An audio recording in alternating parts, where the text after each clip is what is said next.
So I guess before I begin, I should probably introduce myself. I'm Tyler Schlink, and I've been kind of video editing, audio editing, ad hoc from the beginning. Started as like a hobby and has become a lot more than that. You guys are back from the road trip.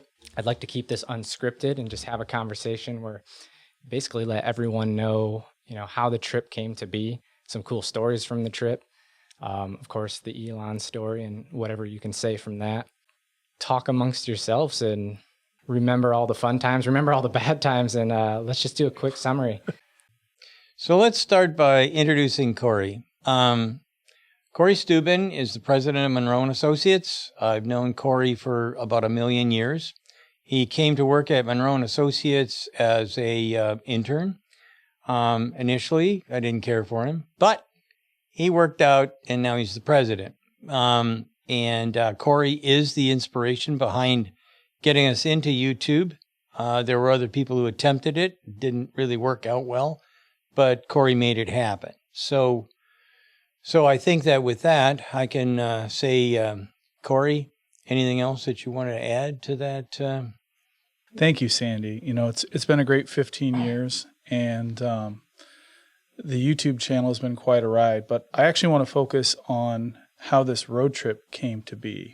So it was about 3 weeks ago. I put a calendar invite on LinkedIn. And Sandy goes, "Who's this Zen guy?" I said, "Don't worry about it, Sandy," because I'd been monitoring Sandy's LinkedIn and my LinkedIn. So I set up a meeting with Zen. We had the meeting, and Sandy said it was one of the best meetings that we've ever had. So explain a little bit about your impression of Zen. Well, Zen, he knows everybody. And I mean that sincerely. There's nobody that I've ever met that has a better Rolodex. So they used to say in the old days that just means basically he's got the name and number of everybody on the planet on speed dial. And he actually was so knowledgeable in so many different areas that I was amazed. I was really, really surprised. Not only did we have a conversation, but he made suggestions, and one of them was, "Hey, why don't you do a road trip and come out here to LA and we can talk. And you can do two things. You can try out the Tesla Model 3 and see what it can really do, and you'll have actual data, at least empirical data, and you can come out here and I'll introduce you to a few of my friends." So that's what we heard on Friday, and on Tuesday we took off. Yeah. And the interesting thing about the timing is while we were having that meeting, Nick and Tyler and the rest of the Munro Live team was actively tearing down the Model 3. So we were partially through our teardown. And when I walked out of that meeting, I gave Tyler a call. I said, "Hey, we might want to put that car back together. Sandy and I are headed to California." And Tyler was a little taken aback. He's like, "Oh, wait a second. Weren't we going to do 20 teardown videos?" I said, "Yeah, we can't really pass this opportunity up." Because along with meeting Zen, we also realized we could visit Aptera, Arcimoto, as well as we had an appointment with somebody else to potentially film, which got canceled. And Sandy was really kind of taking a few days before he actually told his wife. I told my wife right away, and she goes, "Okay, no problem." But Sandy, I needed a weekend. Yes, and the truth of the matter is, I have no guts whatsoever when it comes to telling my wife anything, and it's not like she blows up, but she's very, very nervous about COVID, and she was very nervous that maybe Cory and I would wind up getting something. So I finally mustered up the courage. I went in and told her, and she said, "Oh, well, I think that's okay." I was totally shocked. Yeah. So it wasn't a big argument. Yeah. It was just, "Hey, let's make this happen." She saw the business opportunity, as well as a good opportunity for us to, how did she put it, male bonding. Oh, I can't begin to tell you how little I know about male bonding, but that's what she thought. So yeah. So fast forward to that Monday. It was Sandy's birthday. the 19th of January. Yeah. And we ended up leaving on the 20th. So we had about 2 days to pack. We packed a lot of extra stuff for cold weather testing, which we never ended up doing. But we loaded that Model 3 up, and in a few days, the Munro Live team, mostly Nick, did a lot of heavy lifting, setting up some GoPros. So we rigged the car up with 2 GoPros so that I don't have to hold the iPhone, because typically most of our Munro Live stuff is filmed with iPhones. We packed the car full of stuff, and this is the best part. Sandy and I rolled out of the back. We went to the front of the parking lot. We put it in park. We typed in Malibu, California, and let it calculate its way all the way there. Our CFO, Sean, was like, hey, do you want me to make some hotel reservations? I can, reserve, hotels along the way. To be honest, Sandy and I had no clue how far we were going to make it that first night. We had no clue where we were going to stay. And we just kind of went in 6 or 10 hour chunks. It worked out really well. The one thing that I was very impressed with was, okay, so cold weather testing and whatnot. The only thing I have for that was my oranges for hunting. So it's like a big snowsuit, if you like, and boots and whatnot. And then I had a fairly big case. Cory had a big case. And we had a whole bunch of other stuff, and everything fit. That, to me, was the most amazing. We didn't have any problem at all with trunk space or storage space. And we had the whole back seat open, which was handy because soon it became, the back seat became our garbage dump. And more like the spot for gifts. Yeah, so right. Sandy received more gifts than you can count. Cups and mugs and hamburgers and cheeseburgers and But we left as pure EV virgins. I've never owned an EV. Sandy's never owned an EV. No. I'd driven our Tesla Model Ys a couple times, but never a substantial amount. So as we get rolling, we both are trying to figure out the settings so we can get it to go into Autopilot, because we paid $10,000. But man, was it driving Sandy crazy, because it tries to follow the law. So Sandy's in the fast lane, and it's constantly telling him to get out, to get over. Yeah. And Sandy drove the first chunk. So Sandy drove all the way to the Quad Cities. So from Detroit to Davenport, Dubuque, Moline, heck, the Quad Cities. It wasn't until the middle of Nebraska that I figured out how to turn that off. Although in your interview with Elon, you did mention that feature existed. I turned it off, but I don't even think you noticed. Well, I did notice because it stopped doing what I didn't want it to do for the most part. And one of the times I tried to, be law-abiding, it scared the crap out of both of us, certainly me, because I was driving. But anyway, we took off, and like Cory said, we went to the Quad Cities and then switched over. And so we decided to make a stop and visit Cory's relatives. Yeah. So I'm originally from Lincoln, Nebraska, and I-80 cuts right through Lincoln. And I called my brother up and said, hey, Joel.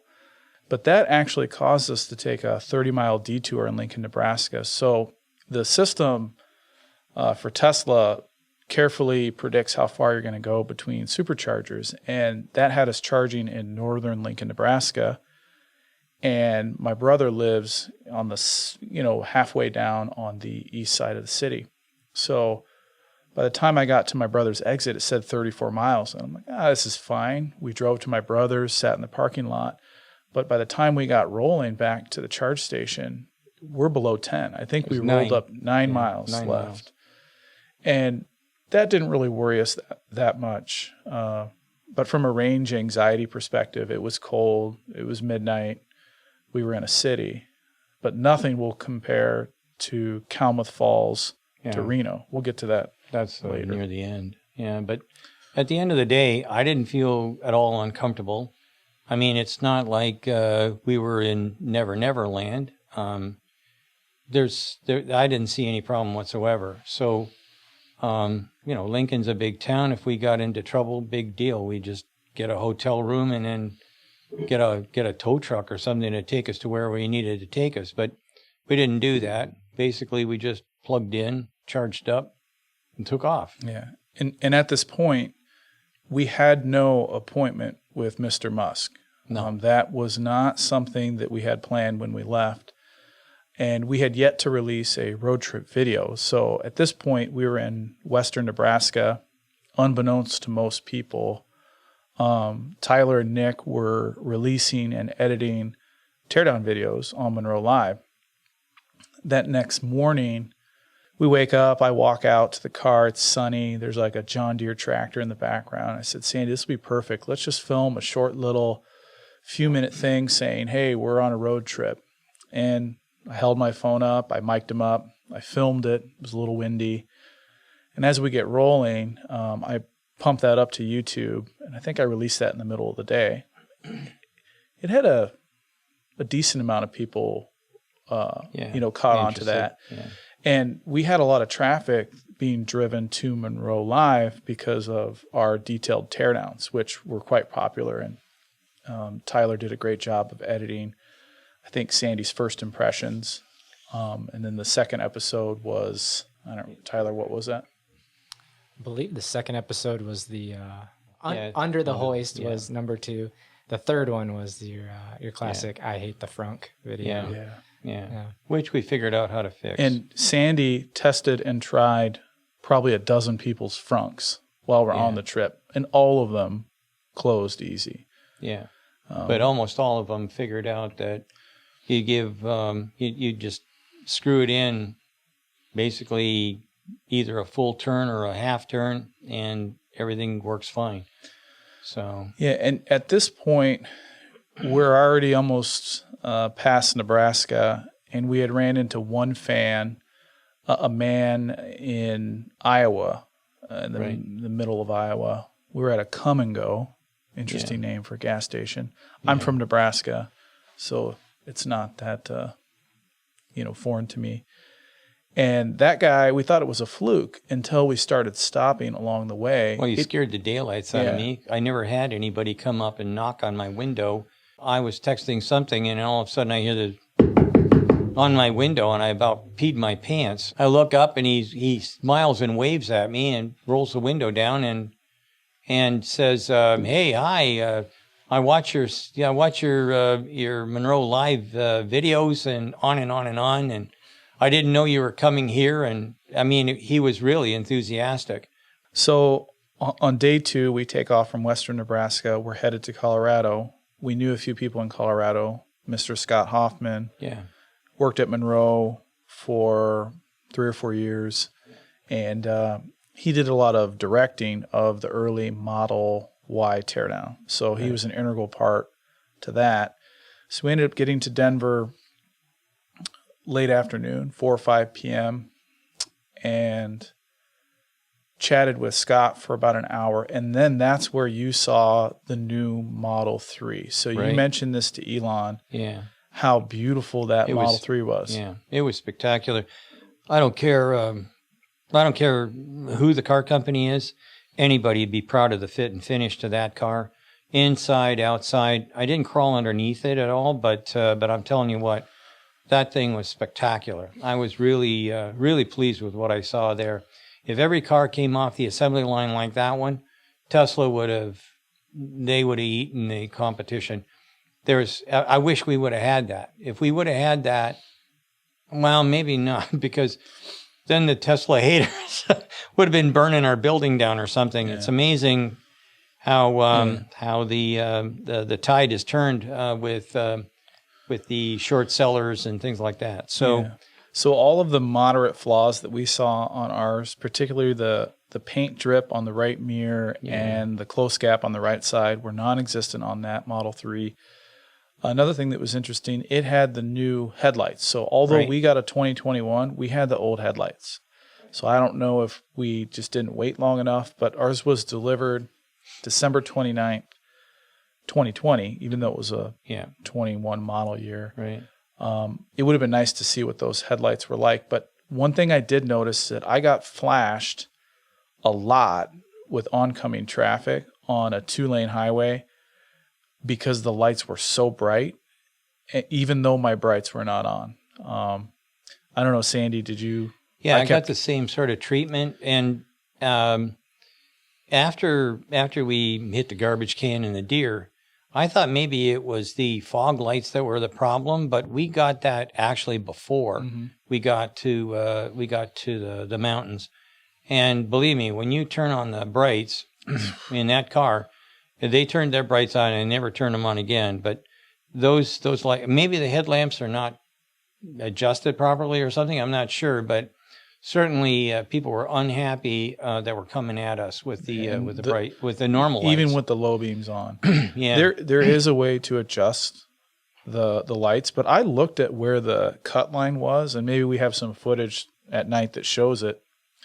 There was a massive difference between high beams and low beams. The high beams were so bright that they would reflect off of yellow signs. Right. And I almost needed sunglasses at night. It was just ridiculous. Yeah.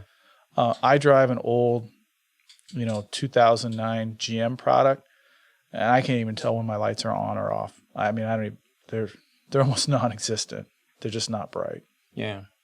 The brights in the Tesla, the Model 3, I'm sure that a couple of those truckers wish they wouldn't have flashed their lights at me, because I flashed them back, and they definitely, so they were unhappy. Yeah. But I didn't care because they're going in the opposite direction. Yeah. I mean, they can't catch us. Yeah. Another peculiar thing we found with the Autopilot was that it was almost too perfect on how it tracked around curves. So you've heard from Sandy, we both drove race cars. So if you're on a moderate curve, you typically will apex. You cheat towards the line at the center of the turn, and then you kind of give relief as you're exiting, even on a freeway. And the Autopilot puts the car dead center, and it doesn't lift. So if you're going 78 and a 75, it will go exactly 78 and exactly in the center. And it's kind of an odd feeling, because typically the rhythm of driving for me when I'm not on cruise is that if it was a relatively tight turn, I would back off the throttle and cover the brake. That's how I was trained in driver's ed. If you're on a tight turn, you cover the brake. Autopilot just hammers straight ahead at exactly that speed and in the dead center of the road. So, Sandy, did you experience the same thing? Gives me the creeps. Exactly. Yeah. So I do the same sort of thing as what Cory does. I head for the apex normally, and if it's a tight turn, I don't really care too much about the speed because I know what the car will do. This car was a little new to me. I knew that it tracked well, but heading into a curve at 80, and it doesn't, crawl to the line, as it were, that does give you the creeps. And it's going to take me a while before, I don't think I'll ever, I found myself pulling it out of cruise control, or definitely out of autopilot, and taking over. Yeah, and maybe we have some footage of this, but early on, when I would put it into autopilot, I found that I was typically biased to the left if I was in the fast lane, or the right if I was in the slow lane. So what happened is you put it in autopilot, and there's a relatively severe jerk to get you in the center. Yeah. So later on in the trip, I learned to not look at where I was on the road, but I'd look at the little car in the image, and I would see that I wasn't centered. I would center the car on the screen, then put it in autopilot, and it wouldn't jerk. So my perception of where to be on the road didn't match dead center status quo. So if there's ever refinement of autopilot in the future, I think like an outside bias or apex mode, that might be way down in the future to start to emulate, true traffic behavior versus just being a robot. Yeah. And I know, Tyler, it might take you 10 hours to dig through footage, but we have so much. You could probably find some clips of the car just doing that. Yeah, actually, I think you're going to find too is that it tracks the lines in the road, and occasionally those lines are in the wrong place or they're not there at all, and it starts drifting. It tries to put you in the center of basically no man's land on one side and a line on the other, and that really is disconcerting. I guess it'd be the easiest term, or the kindest term I could use. Yeah, the most common spot for that was on ramps that didn't have dotted lines. So if you're in the slow lane, the right-hand lane, and an on-ramp shows up, not an off-ramp, an on-ramp, it's going to quiver. It then searches for the middle of that on-ramp, which is coming, and the center line. I almost wish it would focus more on the center line and use the right-hand line as like some sort of ancillary, guidance, but it doesn't do that. Yeah. But a huge positive of Autopilot was the comfort of the drivability when Autopilot was engaged. So with regen braking, it's not like a normal vehicle where when you let off the accelerator pedal, the car kind of goes into a moderate coast, and it's a very slow, coast down. With the Tesla, we had it in regen mode, and even when we switched it to coast, it didn't coast. You would let off the accelerator, even at 75, 80 miles an hour, and you would feel in your seat, you'd feel it like someone tapped the brakes. So if we were driving through San Antonio or a city and Sandy or I took it off Autopilot, once you got out of that city, I would look over to Sandy and say, can you please put it in Autopilot? Because here I am on my phone, and a human is not as steady as Autopilot. And for doing work, so when I was driving, Sandy was working his butt off. Phone calls, emails, you name it. Same thing, vice versa. And I would try and hold out as long as I could, and then I'd politely say, hey, Sandy, I know you're having fun driving, but can you put it in Autopilot? Yeah, so let's move the trip along. So we head west. We meet up with the West Colorado Tesla Club, which was our first experience with the Tesla Club. So somehow they had figured out we were on our trip from our videos, and they reached out through email, and we stopped somewhere at night. And we pull up, we plug in, and we didn't know who we were going to meet. It was going to be one or two people. Nope. It was a group of 10, 12. They had food for us, T-shirts, mugs, gifts, bourbon. Yeah. So here we are. We're trying to power on into Utah, and we're hanging out for an hour, hour and a half. Sandy's telling stories. Everyone's chumming it up, laughing at him.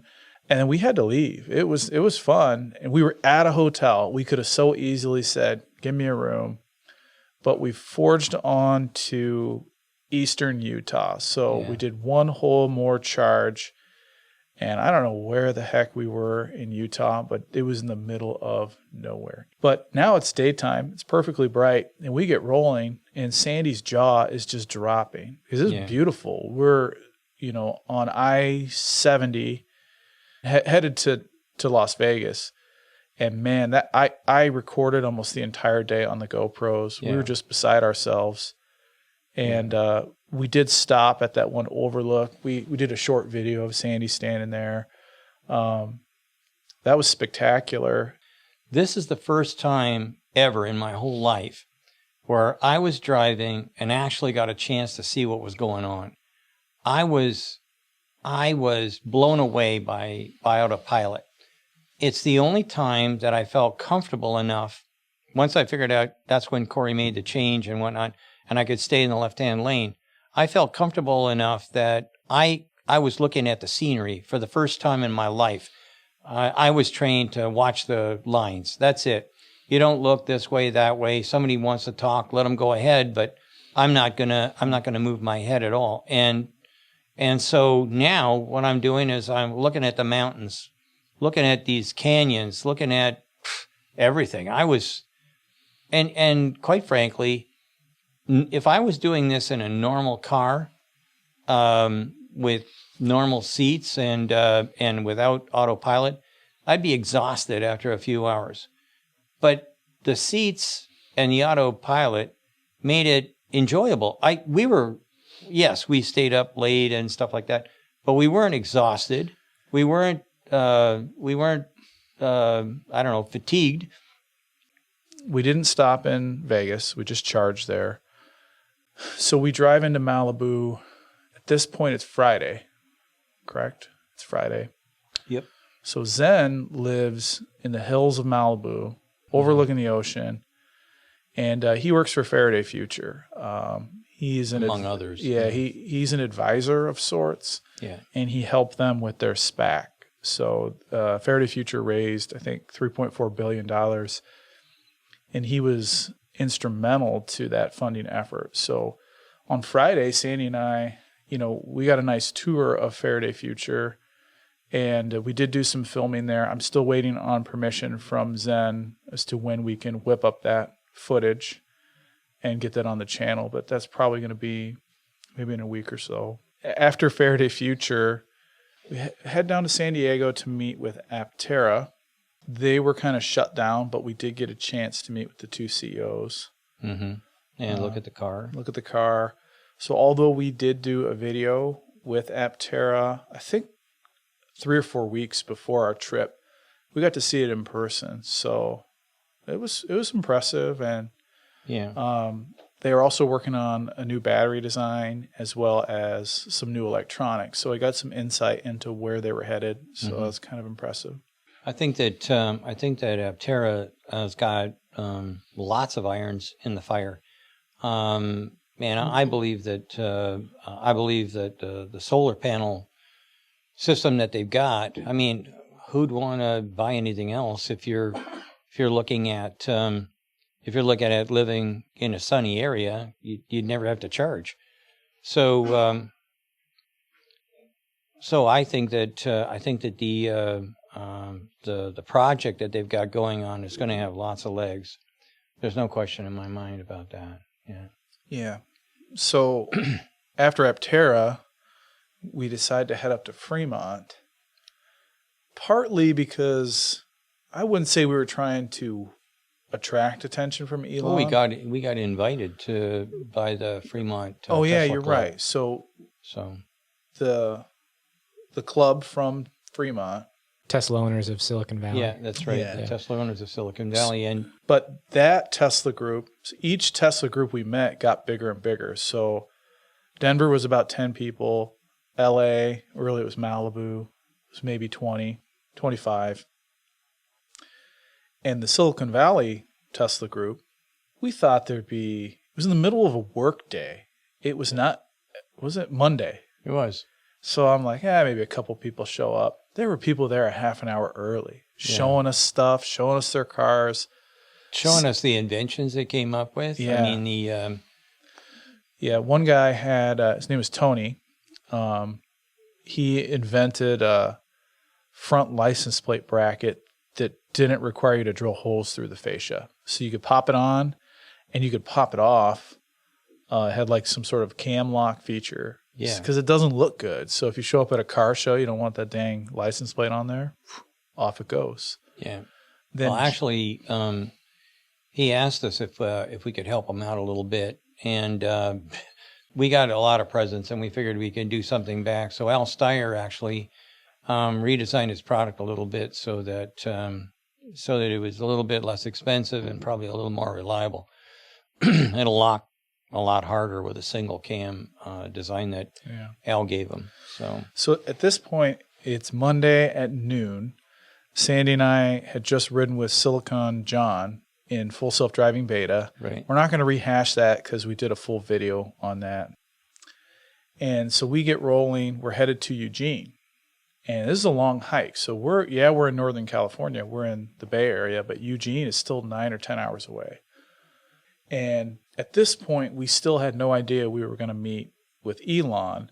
But Sandy had been getting some fan mail, which he gets hundreds of emails.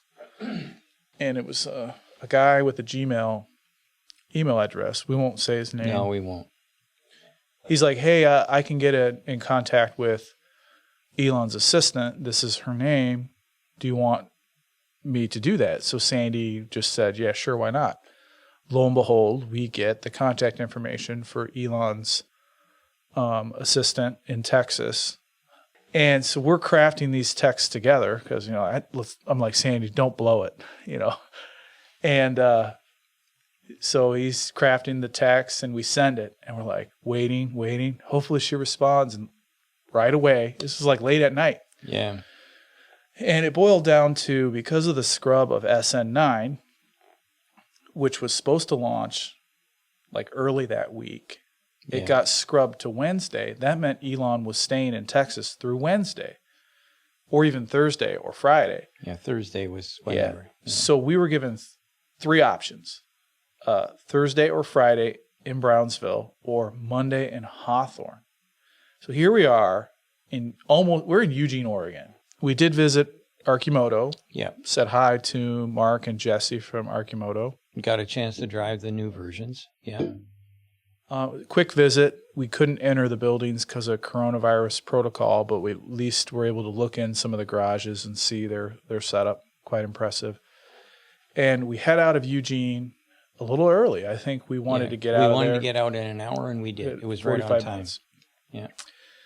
And we're sitting in the parking lot of a Hilton charging, and I type in Brownsville, Texas into the screen, and that thing lit up like a Christmas tree with red lights because every red dot is a charge station. It had to have been 15 or 18 charge stations, and it said 42 hours. And at that time, it had us going down the 5, down through Bakersfield, and then across. That next morning we woke up, and it had us going from Eugene down to Reno, which through the mountains. Through the mountains. So that was kind of a shock, because in the morning I woke up, I'm like, wait a second, this isn't what I saw the night before. Well, it was the biggest snowstorm in 10 years. That's the thing that I was looking at. Yeah. Because I'd heard that there was going to be a weather problem. When we went downstairs, they said, there's going to be some snow coming. I looked at that, and I couldn't believe my eyes. Then we get in the car, and the car's saying, you better get through the pass, like, right now. So... And I was driving as we left Eugene in the morning, and I'm headed south on the 5, and right away it wanted me to take like a 2-lane highway through the and I ignored it. I just kept going. I'm like, this has got to be wrong.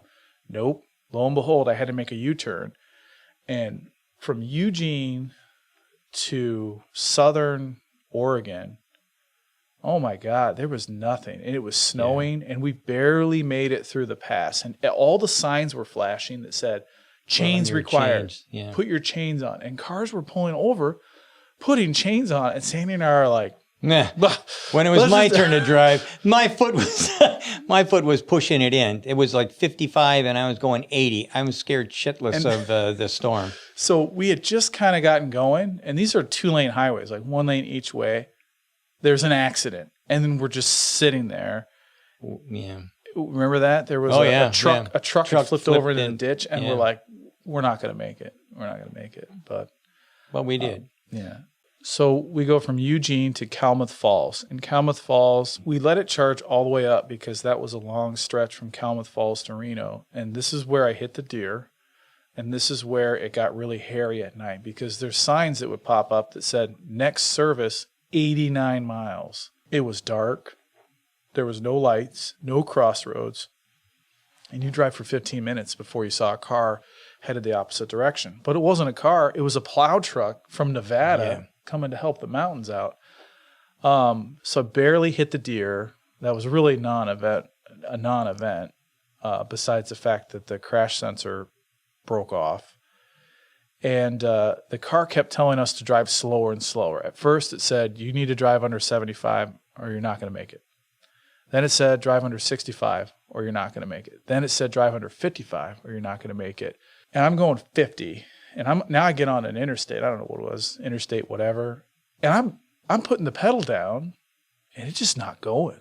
And I look over at Sandy. It said, it won't go any faster. Yeah, cars are flying by, honking at us like I'm Grandpa Cory on the freeway.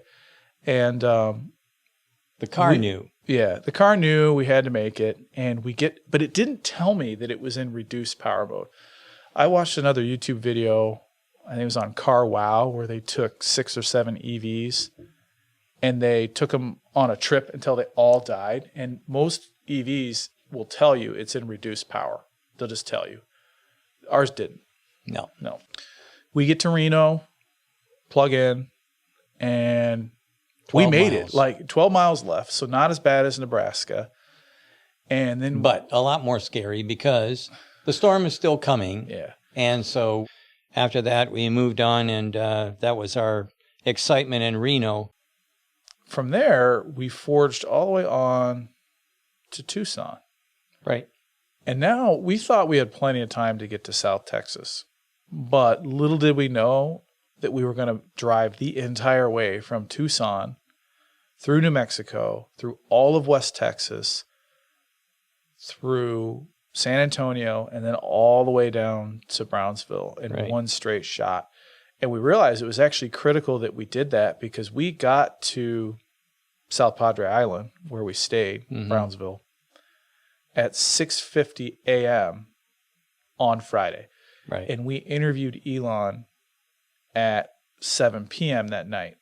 So fast forwarding a little bit, we're at the hotel in South Padre Island, and several people come up to Sandy. Someone left a note on his car, our car. Yeah. That said, "Hi, Sandy. This is so and so. I love your work. Here's my phone number." Maybe I have a photo of that. Maybe I'll pop that up. Yeah. So now we're headed. We think that we had an appointment to film with Elon at 5 p.m. So we leave early, just to make sure nothing happened. At about 3:45. Even though we were 2 or 3 miles from the launch pad, we failed to realize that you have to drive 25 miles backwards to get to the nearest bridge to cross the canal. There's a shipping canal. So it's like an hour drive. We do the hour drive. We get to the SpaceX launch pad. It's sunny. We drive down and take some photos of the rockets. Then we try to figure out what's the most likely building that Elon and Elon's assistant are in, and we found the only building that looked like an office building, and we parked on the road outside, texted the lady, don't want to give her name, and she said, "Oh, running behind 2 hours. Do you mind if we give you a tour for 2 hours?" And Sandy and I are like, "Sign me up." Yeah. So we pull in and park on the premises, and we get a 2-hour tour of SpaceX. And quite frankly, it's kind of the biggest deal ever. Yeah. I was thrilled because I've worked on launch vehicles in the past, and that would be for several different companies plus NASA. And watching what they were doing versus what everybody else in the world has done, like a launch vehicle was 2 years in the making for NASA. They're shooting for 1 every 3 days. Yeah. That kind of puts things into perspective. When you're talking to someone like Elon Musk, you get a much different impression of how fast is fast versus someone who's a fixed in place scientist. Yeah. And I was impressed with their willingness to do iterative learning through trial and error. Right. And the person who gave us a tour showed us the header tank and explained the problem that they had on the header tank on SN8 and why that failed and the things that they did to change it. And here we are standing and nothing's roped off. There's no clean room. It looked more like an oil rig, with people welding everywhere. And we went inside SN15. And we also got to see the lower booster of a future rocket that they have not tested the lower booster yet. Yeah. Only the upper half. It was a phenomenal tour. So we saw all the manufacturing steps. They even explained the design methodology on like the landing feet and their deployment strategy. Some of the things they're doing for strength, certain stress areas. So we got a bang-up tour. The thing that I think is the most impressive is that when we went through that and we talked to them, everybody said, well, we didn't expect any of these things would come down and settle straight. We have some issues that we have to try and figure out how to get around. So when it comes down and blows up, it's no big wow. It's just another experiment. Now, if you equate that to the auto industry, we do crash tests. So we know that it should work according to the computer, but you really don't know until the car hits a barrier or the barrier hits the car. Same thing is true with the SpaceX vehicles. These are experiments. They're tests. So they tested a lot of stuff. They're happy with some things, but when it comes back down, if it blows up, so what? They're going to scrap it anyway. It doesn't really matter to them. So when you see it in the newspapers or the people that love to, I think the newspaper thing is if it bleeds, it reads. But at the end of the day, any engineer, any scientist knows that you try 1,000 times and you fail, 999 times. All you got to do is hit one, and then you're in. It's all done. Yeah. So they kind of remove that stigma of space development, space flight development without failure. So they have to accept that during the development process. Yeah. So after the tour of SpaceX, we met back up with Elon's assistant about 10 or 15 minutes before 7. Sandy went in and talked privately with Elon half an hour for 20 minutes. 20 minutes. And I was just standing there in the lobby with my tripod and my iPhone and my mic, just standing there by myself. People are walking by, and then I get waved in. I come in, I set up the camera, and Elon looks up and goes, "It's just." He goes, "It's just a phone." You may not know when we got the. It's just a phone. Oh, it is. The phone is the camera? Yeah, it's my phone. Yeah, we don't waste too much money on fancy stuff. It works, I guess. Well, all right, cool. so the GoPro is actually a backup camera. Oh, okay. Yeah. Because I'm like, what's the other thing there? Okay, that's the backup. All right. Well, the backup, and then your microphone is the one that's. He goes, "It's just a phone," and I had assumed at some point he had been filmed, with an iPhone 11 or 12. Now, granted, the lighting wasn't the best in that conference room. Like, I think it's a lot brighter in here, Tyler, would you say, than that conference room? Yeah, for sure. But it was adequate, and I thought that was kind of interesting that he said, "Yeah, it's just a phone." And then we got rolling with the interview, and Sandy, most people saw that interview, so. Yeah, I think we can probably skip through that. But the thing that I thought was even more amazing was after I got done, I shook his hand, and he said, "We're going to have a design review. You want to stick around?" We spent 2 hours watching a design review. I was blown away. I've seen dozens of CEOs. I've never seen a CEO ever, or a president, that knew more about the product, that knew the details of a product, that could bring an idea and discuss it, not just in, grandiose hand waving kind of, but hey, let's use this formula and rattle off a formula, or rattle off a material, or rattle off a process that is kind of obscure unless you're like a detail engineer. I was blown away by that, and that kind of stuff. Like I say, you don't see executives know much about. Yeah. So Sandy and I are sitting in this meeting.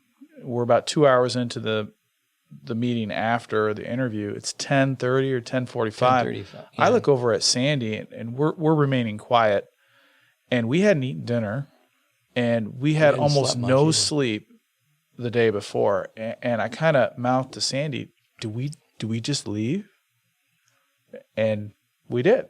Sandy. I went over and said goodbye. We said goodbye, and I made a couple of one suggestion for sure. He said, "Hey, that's something we do that already. How come we're not doing it on this?" And then got up and left. And so we walk out into the parking lot of SpaceX in southern Texas. There's still a couple dozen cars there. People are bustling around, and Elon is still inside that building, approaching 11. with his whole team. Well, a moderate team. Well, the team for that particular product. Still working away. And one thing I'll remember is Elon's assistant, as I walked out, she goes, "You had enough?" Kind of implying like, look at how much, Elon's working, how dedicated he is. And we were tired. We ended up eating dinner after that. Yeah. So now it's Saturday morning.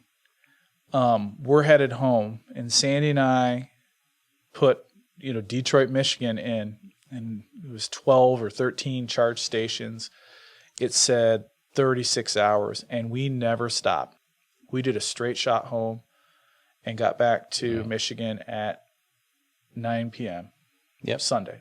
So, Sandy, let's talk about the change of plans for the car. So we originally bought this Tesla Model 3 2021 to tear it out. Right. But because it doesn't have a mega casting and the heat pump is pretty much similar to the Model Y, now we're looking at destroying a $51,000 car for not really that much more content. So what's our plans now? So I thought about this a little bit, and this car's been good to us. It got us across the country. Why should we keep this car? Why should we ruin a $51,000 car just for a minimum amount of information that we're going to get out of it? So we're going to put it up for sale. So right now it's in the exact condition that it was when we went through. Cory fixed the bumper, and the one fog light is a little bit dimpled and it needs to be fixed. But I think that there might be somebody out there that wants to buy this vehicle. We've seen in the past that other people have wanted to have certain things. So you'll get the car, the stickers, and warts and all, I think is what they used to say. So if you're interested, we would like to sell the product. And you can get your information or send your information to sales@leandesign.com. Someone will take care of that, and whoever wants it the most, we're going to be selling it to you. So anyway, that's kind of like a quick wrap up of everything. Thanks for watching, everybody. Keep tipping those cashiers. COVID has not gone away, although I'm getting my shot on Monday. But I'm really hopeful that we can get through this. Thank you so much for listening to Munro Live, and we'll talk to you soon. Bye-bye. So I have my cell phone, but I'm stark naked, and so I did the interview, and they were all happy and whatnot. So then I thought, well, I might as well get dressed and ready, and the phone goes off again, and it was a second interview, and I was stark naked. So